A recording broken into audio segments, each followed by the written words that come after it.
हम story writing कैसे लिखते हैं और कौन से ग्रामर के रूल उस पे यूज़ करते हैं। स्टोरी में हम अपनी कुछ भी क्रिएट कर सकते हैं। ज़रूरी नहीं है कि ये जो स्टोरी जो आइडियल बनी हुई है उसी पर हम उसमें अपनी भी क्रिएटिविटी उस शामिल कर सकते हैं। उसके पहले आप सब्सक्राइब का बटन क्लिक करना न भूलें। अब एक एग्जाम्पल के थ्रू समझते हैं। इस तरह से आपके एग्ज़ाम में रहता है, 10th क्लास में भी रहता है, 9th 8th। यहाँ पर दिया हुआ wood cutter cutting wood, filling the blanks, axe fall down into the river. मैं नहीं पढ़ रही हूँ, आप इसको देख करके अच्छे से पढ़ लें। आपको ये स्टोरी समझ में आ रही होगी। बचपन में भी आपने ये सुनी होगी कि एक वुड कटर है, जंगल में जाता है और वो उसकी एक लोहे की कुल्हाड़ी रहती है और वो गिर जाता है, तो मर्सी ऑफ गॉड आते हैं और वो अलग अलग सोने की, सिल्वर की देते हैं और लास्ट में वो सारी एक्स उसकी ऑनेस्टी के कारण उसको दे देते हैं। हम इसको सॉल्व कैसे करेंगे? हमें कभी कभी कन्फ्यूजन भी हो जाता है कि कौन से रूल लगाएं। सारी स्टोरी जो भी होती है वो पास्ट टेंस में बनती है और एक और चीज़ यूज़ करते हैं पास्ट के पैसिव वॉइस। तो आपको यहाँ पर पास्ट टेंस के सारे रूल दिख रहे हैं, हम ये रूल को अप्लाई करते हैं। पैसिव वॉइस के पास्ट टेंस के भी रूल को अप्लाई कर सकते हैं। तो ये रूल आपको सामने दिख रहा होगा। जो टेंस हमने पहले बताया वो रूल टेंस के थे, ये पैसिव उसी टेंस के पैसिव के हैं। अब इन रूल्स के साथ हम ये स्टोरी को कंप्लीट करेंगे। Once there lived a poor wood cutter, हम अपने हिसाब से उस स्टोरी को चेंज करेंगे। हम यहाँ पर यह भी लिख सकते हैं once upon a time there was a wood cutter, आपको जो भी सही लगे। One day he was cutting wood at the bank of river. यहाँ पर कंटिन्यूस सेंस को दिखाया जा रहा है कि वो लकड़ी काट रहा था।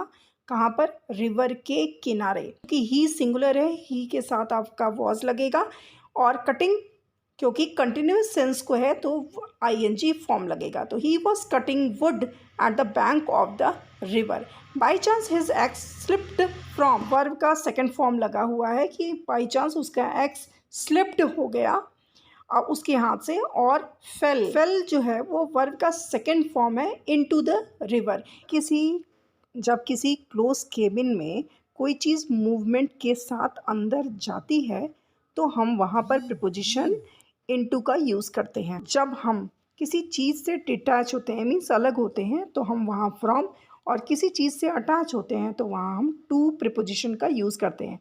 जैसे गो टू द स्कूल, तो यहाँ स्कूल की ओर हम अटैच हो रहे हैं तो यहाँ टू प्रीपोजिशन लगेगा, और यदि हम स्कूल से आ रहे हैं तो फ्रॉम लगेगा क्योंकि हम वहाँ स्कूल से डिटैच हो रहे हैं। बिगैन टू वीप, वह रोने लगा। बिगैन भी वर्ब का सेकंड फॉर्म है। ज़्यादातर इसमें सिंपल पास्ट के ही रूल अप्लाई हो रहे हैं। The poor fellow felt very sad, और फेल्ट भी यहाँ वर्ब का सेकंड फॉर्म है। सब्जेक्ट के साथ वर्ब के सेकंड फॉर्म और फिर ऑब्जेक्ट लगता है। And cried for the help, cried भी सेकंड फॉर्म है फॉर हेल्प, सहायता के लिए। Mercy the God, God of the water means यहाँ पर जो वाटर के गॉड हैं ये सब्जेक्ट का प्लेस है। यहाँ पर कोई भी सिंगुलर हो प्लूरल हो आपको वर्ब का सेकंड फॉर्म ही लगाना है। Asked the wood cutter what the matter was, देखिए यहाँ पे भी पास्ट टेंस आया। Told him about his loss, उसने अपने लॉस के बारे में बोला। बोला के लिए हम यहाँ टोल्ड लगाए हैं। टेल, टोल्ड, टोल्ड, तो यहाँ वर्ब का सेकंड फॉर्म ही है। God jumped into the water, जो भगवान थे वो jumped, second form into the water means movement show कर रहे हैं इसलिए यहाँ पर प्रीपोजिशन इनटू यूज हुआ। And brought, that is also verb का second form, out a golden axe. Wood cutter said that his axe was not so beautiful, wood cutter ने बोला कि उसका एग्स बहुत ही सुंदर नहीं है। आपको बहुत ही इजी लग रहा होगा क्योंकि रूल के साथ मैंने मेंशन किया हुआ है। अब आगे बढ़ते हैं। रिफ्यूज टू टेक इट, देखिए यहाँ रिफ्यूज सेकंड फॉर्म है और अगर वर्ब के बाद दूसरा वर्ब आता है तो हम उसे प्रीपोजिशन से जोड़ते हैं। रखिएगा जब भी हम प्रीपोजिशन जोड़ते हैं तो उसके बाद आने वाला जो वर्ब है या तो फर्स्ट फॉर्म में होगा या तो आईएनजी के फॉर्म में होगा, तो ध्यान रखिएगा इसको, ये मिस्टेक कभी भी मत कीजिएगा। They came out with the silver axe, यहाँ केम जो है वो भी सेकंड फॉर्म ऑफ वर्ब है। तो विद द सिल्वर एक्स, ठीक है, वो सिल्वर एक्स के साथ वो नेक्स्ट टाइम फिर आ गया।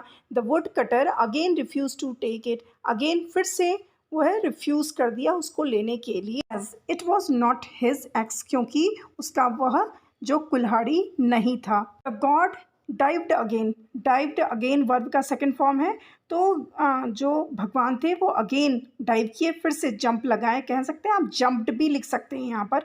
And brought out an iron axe, और फिर वो ब्रॉट अगेन वर्ब का सेकंड फॉर्म, वो आयरन एक्स ले आए। The wood cutter was pleased to see his own axe. यहाँ पर आपका जो सेंटेंस बना है वो सब्जेक्ट के बाद वॉज वर्ब प्लस एडजेक्टिव का यूज़ किया गया है, के बाद सी लगा है, मीन्स वर्ब का फर्स्ट फॉर्म। दो वर्ब यूज हुए हैं, इसलिए दो वर्ब एक साथ नहीं लिखे जा सकते। वर्ब को एक साथ जोड़ने के लिए हम प्रीपोजिशन का यूज करते हैं। थैंक द गॉड, उसने धन्यवाद दिया, तो थैंक भी वर्ब का सेकंड फॉर्म है, सिंपल पास्ट का रूल बन रहा है। And held out his hand to take it, और अपना हाथ आगे किया उसको लेने के लिए। Was pleased to see his honesty, honesty को देख करके बहुत ही खुश हुए।